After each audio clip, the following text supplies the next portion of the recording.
Sir அவர் பேசும்போது நான் அந்த ஆடம்பர வாழ்க்கையை விட்டுட்டு வந்திருக்கேன் அப்படின்னு சொல்லி நிறைய இடத்துல பேசுறாரு. பட் ஆனா இவர் இன்னைக்கு காலையில வீட்ல இருந்து கிளம்புனது BMW கார்ல, வந்தது பிரைவேட் ஜெட்டில், அதுக்கப்புறம் ஏசிலேயே தான் வந்துட்டு ஒரு 1 மணி நேரம் வெளியே நின்றுப்பாரா, நின்றுட்டு திரும்ப அதே கார்லயே ரிட்டர்ன், திரும்ப பிரைவேட் ஜெட்லயே சென்னைக்கு ரிட்டர்ன். அப்படி இருக்கும்போது நான் எல்லாத்தையும் உதறிட்டு வந்துட்டேன் அப்படின்றது எப்படி சார் நம்ம எடுத்துக்கிறோம்? சரி, நான் இப்போ வந்து வீட்டுல இருந்து கிளம்பும்போது ஒரு ஷேர் ஆட்டோல ஏறி வராரு, அப்ப என்ன சொல்லுங்க நீங்க? என்ன நீங்க திருச்சி வந்துட்டாரு, அடுத்தடுத்த ஊருக்கு அப்படியே தொடர்ந்து பிளான் பண்ணி போலாம்ல சார்?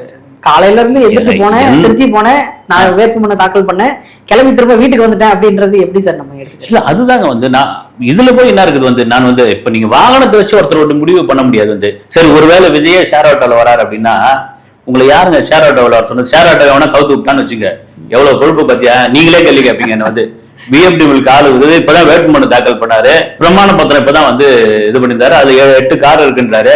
இதை விட்டு ஷேர் ஆட்டோல வராருன்னா இவர் வந்து என்ன அனுதாபத்தை இது பண்றாரு, அதை பாருங்க ஈஸியா கீழே கவுத்து விட்டானுங்க அப்படின்னு சொல்லக்கூடிய நபர் நீங்க தான் செய்யணும் வந்து. ஆமா, அதாவது இது ஒரு விஷயமே கிடையாது வந்து.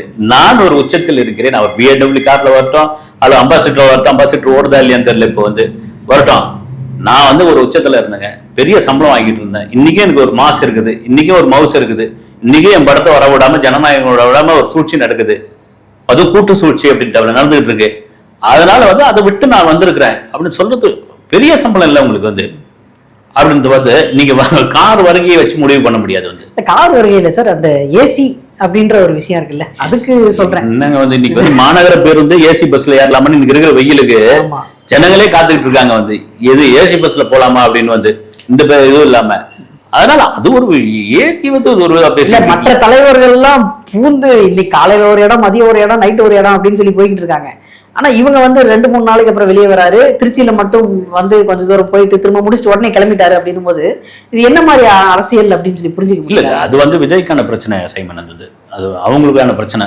ஒருவேளை அவங்க வந்து முடிவு பண்ணி ஒரே நாள்ல எங்க தளபதி எங்க தலைவர் வந்து 6 இடத்துக்கு போறாரு முடிவு பண்ணோம் சரி அப்படின்னு, இந்த 6 இடத்துக்குமான பர்மிஷன் நிச்சயமா கிடைக்குமானா சத்தியமாக கிடைக்காது.